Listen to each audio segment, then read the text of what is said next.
This is going well. We've got a great turnout.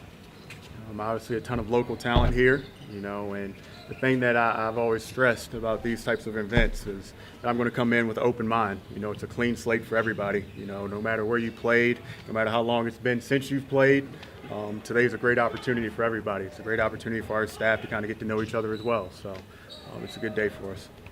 You're a talent evaluator, so even in this kind of like cattle call where everybody's kind of gunning for one thing, no one knows each other, what do you look for? The thing that I told these guys at the beginning of the tryout was just be yourself. As it relates to our roster, we're kind of looking for some guys that can play multiple positions, some guys that can defend multiple positions, which is always important. But I just wanted guys to be themselves. I didn't want anybody to come out here and try to be John Wall or Brad Beal. We already got those.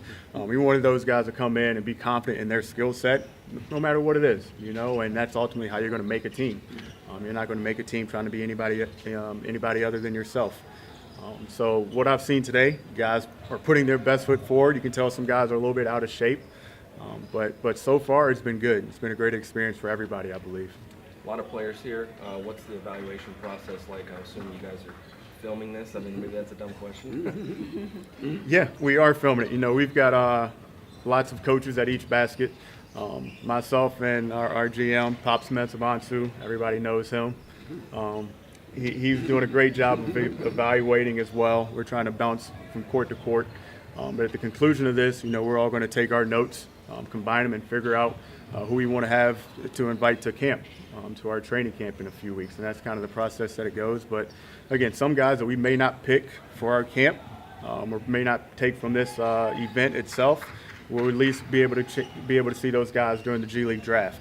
So that way, if they are in the draft in a few years, we at least have a familiarity with them, and we can kind of go that way. But it's a great point for everybody to kind of get in front of all of us, and it starts to build that relationship.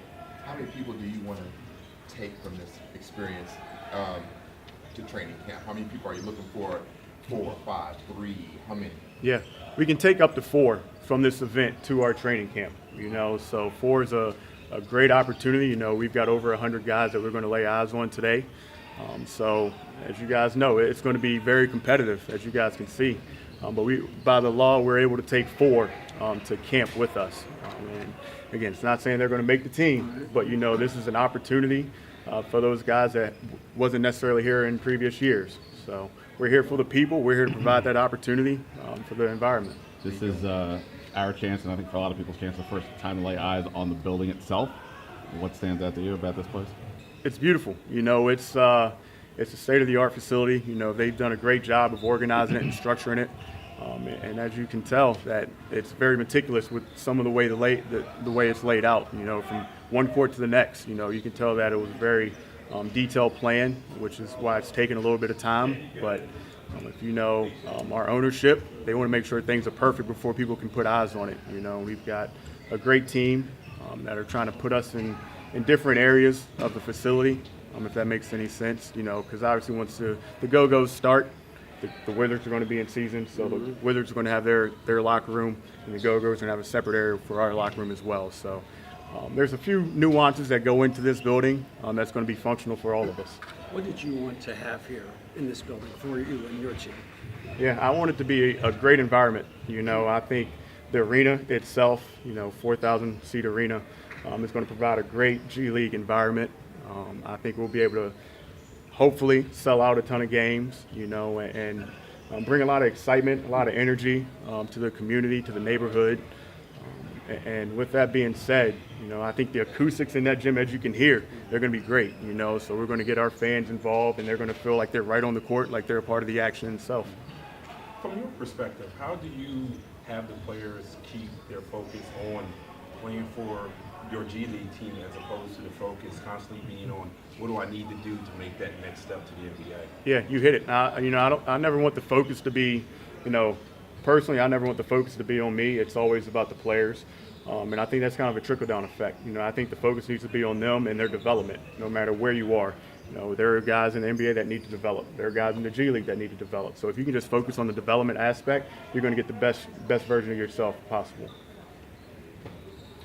As far as like the pools of talented players, you had the expansion draft that you all, that was one pool of players, and then this is another pool. What other avenues will you all take to kind of fill out the rest of the roster? Yeah, so we have our two-way guys, and Devin Robinson and Jordan McRae. We've got our Exhibit 10 guys, and that's where Chase and Randall comes into play. Tywan Kinley, who's a local guy. Everybody loves Ty, and those are just some of the ways that we can shape our roster. The next part we can do, obviously, is the draft that we have coming up in a few weeks. So that's pretty much how you kind of get your roster set. And from there, obviously you can get some trades. But one thing that the expansion draft really did for us was we were able to get some pieces that we could trade. We were able to get some assets, and that's Scott, Schroeder, and Pops again have done a great job of kind of pulling some strings and making sure that we're going to be in a pretty good situation moving forward. So with this event, with the two ways, with the Exhibit 10s, we've got a pretty good bunch of guys on our roster that we feel comfortable with. And once the G League draft comes around, it's just another pool that we can pull some guys from, and hopefully make our roster a little bit more complete. Have Jordan and Devin participated in some of the kind of mini workouts that's happening right now in Cap One? They're basically the way I see it. Those guys that are in Wizards camp, those two-way guys, I don't want to have anything to do with them until our season starts. I want those guys to enjoy that experience.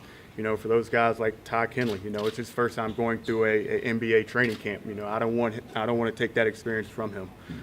So they've been very involved with the Wizards and very incorporated in what they're doing over there.